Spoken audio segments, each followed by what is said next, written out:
Isang pagbati ng napakalamig na Happy New Year, welcome 2025 at January 1st dito. Sa ibang bansa, sa Pilipinas, January to na. Dito 1st pa lang. So anyway, ito ang ayan puro snow.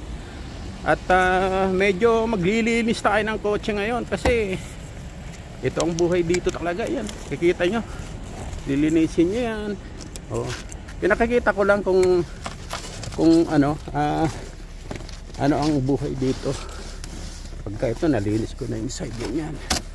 Pagka i-snow mo, yan di ba? Pag nasa ibang bansa kayo, may design kayo, nandito na kayo. Makakapag-adjust na kayo.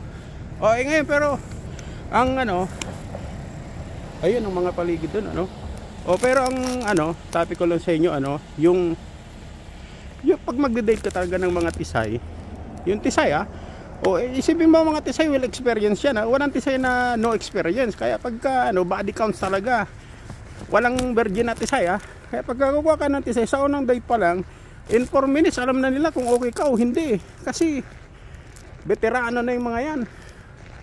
Yan, pinapakita ko lang sa inyo yung daan yan, nililinis naman ganyan, ayun, sasakyan ko.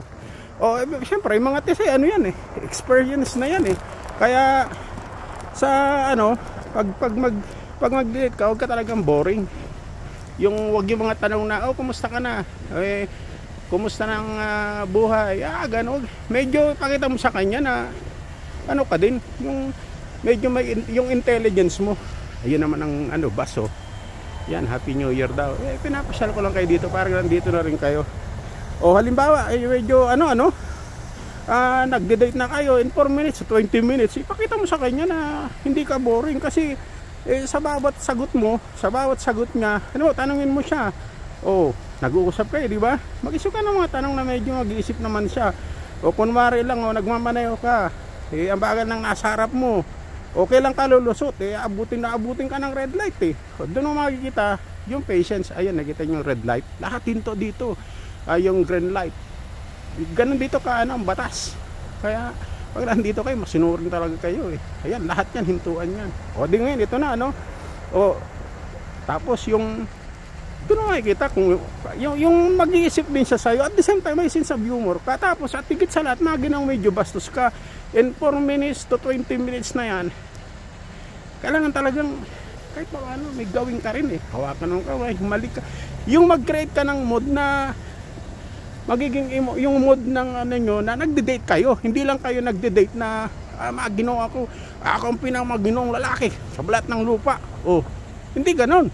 Kaya medyo wag ka rin talaga, yung halikan mo, tapos wag mong hawak yung handshake wala yan, turn off yun. Naku, pag nag-handshake ka, wala na, turn down ka na, yan, red flag yan. Kasi date yun ilagay mo siya sa mood na maginawa kang medyo bastos at hindi lang puro salita, may action. Importante talaga yung maginaong medyo basto, saka yung mga tisay o babae, talaga sila, sila, ni-interpret nila kung ano at sino ka ayon sa salita mo. Hindi yung puro lang salita, pero kailangan may action. Maginaong medyo bastos, action speak louder than words. Ayan, nagsasakyan ko, diba?